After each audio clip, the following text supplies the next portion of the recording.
নমস্কার, আপনারা দেখছেন জেলার 1 নম্বর অনলাইন এবং TV channel Birbhum RC TV. আপনাদের সঙ্গে আমি শুভাশিস। শুরু করছি আজকের সংবাদ। বিস্তারিত সংবাদে যাওয়ার আগে দেখে নেব সংবাদ শিরোনাম। পোলিও দিবসে পোলিও খাওয়ানো কর্মসূচি শুরু হলো দুবরাজপুরে। সারা জেলায় শুরু হলো পালস পোলিও খাওয়ানো কর্মসূচি। মুখ্যমন্ত্রীকে কটূক্তির জেরে রাজনগরে আটক তৃণমূল কংগ্রেস নেতা। লাভপুরে তৃণমূল অঞ্চল সভাপতির ভাইয়ের বাড়িতে ভয়াবহ আগুন। যুব সংস্থা ক্লাবের পক্ষ থেকে বৃক্ষরোপণ কর্মসূচি সিউড়িতে। এবার সংবাদ বিস্তারিত। আজ 28শে জুন পোলিও দিবস। সেই উপলক্ষে দুবরাজপুর পৌরসভার 0 থেকে 5 বছর বয়স পর্যন্ত পোলিও খাওয়ানোর কর্মসূচি কাজ শুরু হয়েছে। 28শে জুন রবিবার সকাল থেকেই এই কর্মসূচিতে উপস্থিত ছিলেন দুবরাজপুর বিধানসভার বিধায়ক অনুপ কুমার সাহা ও দুবরাজপুর পৌরসভার বিজেপির প্রাক্তন কাউন্সিলর সত্যপ্রকাশ তেওয়ারি। বিধায়ক অনুপ কুমার সাহা প্রত্যেক বাচ্চাকে নিজের হাতে 2 ফোঁটা করে পোলিও ডোজ দেন। বিধায়ক অনুপ কুমার সাহা জানান, আজ থেকে কর্মসূচি শুরু হয়েছে। প্রত্যেক ওয়ার্ডে ওয়ার্ডে, প্রত্যেক পাড়ায় পাড়ায় এবং বাড়িতে বাড়িতে বিভিন্ন গুরুত্বপূর্ণ জায়গায় এই কর্মসূচি চলবে। এদিন তিনি আরও জানান, আজ পোলিও দিবস। আমাদের সমাজে প্রত্যেকটি শিশু যাদের বয়স 0 থেকে 5 বছরের মধ্যে, তাদের সুস্থ জীবনের জন্য সরকারিভাবে এই টিকাকরণ চলছে এবং আমরা চাই আমাদের প্রত্যেকটি শিশু এই পোলিও টিকায় অংশগ্রহণ করুক এবং টিকা নেক। আজকে দুবরাজপুরের পৌরসভাতে আমাদের পোলিও দিবসে আমরা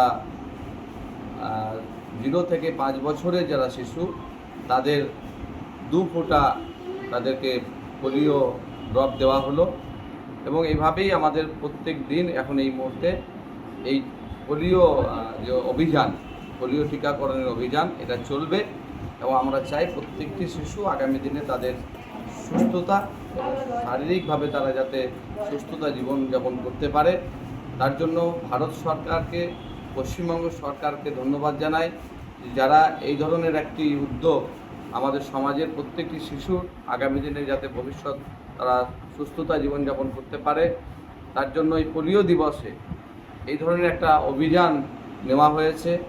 একাধিক স্থানে আমাদের এই পৌরসভাতেও এবং বিভিন্ন জায়গাতে এই ক্যাম্প আমাদের হচ্ছে। আগামীতে বিভিন্ন গ্রামে বা শহরের ক্ষেত্রে ওয়ার্ডে প্রত্যেকের কাছে পৌঁছে সেই বাচ্চাদের যারা এই পোলিও টিকাকরণের সাথে যুক্ত হবেন, তাদের বাড়িতে গিয়ে সেই পোলিও টিকাকরণ করা হবে। তার জন্য আমাদের সচেতনতা করা হচ্ছে। আমরাও চাই প্রত্যেকটি পরিবার, অভিভাবক যারা আছেন, তারা তাদের শিশুদের, তাদের জীবন যাতে সুস্থতা ভাবে এবং আগামী দিনে তারা ভালোভাবে জীবনযাপন করতে পারে, তাদের শারীরিক গঠন যাতে ভালো হয়, তার জন্য যে সরকারিভাবে যে পোলিও টিকাকরণ হচ্ছে, এতে অংশগ্রহণ করা অত্যন্ত আবশ্যক। দুবরাজপুর থেকে লালটু মুখার্জির report, Birbhum RC TV. Bharat পোলিওমুক্ত দেশ হলেও বিশ্বের কিছু দেশে এখনও এই ভাইরাসের অস্তিত্ব রয়ে গেছে, যে কারণে পালস পোলিও ভারতে পুনরায় ফিরে আসবে না, এমনটা ভেবে অসচেতন থাকার কোনো অবকাশ নেই। আপনার শিশুর ভবিষ্যৎ সুনিশ্চিত রাখতে মাত্র 2 ফোঁটা পালস পোলিও ডোজই সবচেয়ে বড় ঢাল। এই কথাকে মাথায় রেখেই রবিবার 28শে জুন পালস পোলিও দিবসে জেলার বিভিন্ন এলাকায় পালস পোলিও খাওয়ানোর কর্মসূচি শুরু হয়। সিউড়ি পৌরসভার 0 থেকে 5 বছর বয়স পর্যন্ত শিশুদের পোলিও খাওয়ানোর কর্মসূচি কাজ শুরু হয়েছে 28শে জুন রবিবার সকাল থেকেই। সিউড়ি থেকে পার্থ দাসের রিপোর্ট, বীরভূম আরসি টিভি। সামাজিক যোগাযোগ মাধ্যমে রাজ্যের মুখ্যমন্ত্রী শুভেন্দু অধিকারীকে কুরুচিকর মন্তব্য করায় রাজনগর থানার গাংমুড়ি গ্রামের বিজেপি কর্মীরা পুলিশের হাতে তুলে দিল রাজনগরের তৃণমূল কংগ্রেসের নেতা সুকুমার আচার্য ওরফে শোভনকে। সঙ্গে চোর স্লোগান দিতে থাকে এবং তাকে আটক করে নিয়ে যাওয়ার সময় বিজেপি কর্মী সমর্থকরা ডিম ছুঁড়ে মারেন। রাজ্যে পালাবদলের পর এখন এই ডিম থেরাপি বহুল চর্চিত একটি বিষয় হয়ে উঠেছে। পুলিশ সূত্রে জানা গিয়েছে যে ইতিমধ্যেই তাকে আটক করা হয়েছে। তিনি কি মন্তব্য করেছেন তা খতিয়ে দেখা হচ্ছে পুলিশের পক্ষ থেকে। বীরভূম সাংগঠনিক জেলার বিজেপির আদিবাসী জেলা সভাপতি সুনীল মুর্মু এ বিষয়ে জানান, মুখ্যমন্ত্রীর নামে যেভাবে কুরুচিকর মন্তব্য করা হয়েছে, তারপর গ্রামবাসীরা তাকে ঘিরে ধরে। আমরা সেখানে উপস্থিত হয়ে থানায় অভিযোগ দায়ের করি। এরপর পুলিশ তাকে নিয়ে গিয়েছে। এর দৃষ্টান্তমূলক শাস্তি হওয়া দরকার।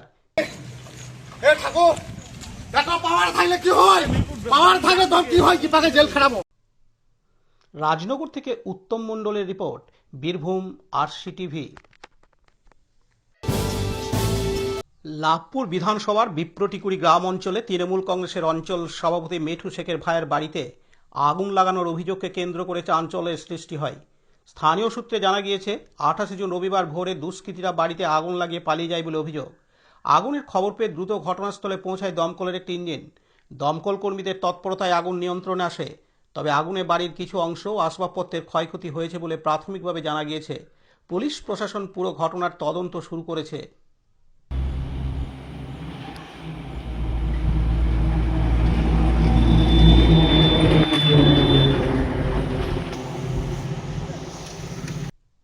লাভপুর থেকে কাজী আমিরুল ইসলামের রিপোর্ট, বীরভূম RCTV।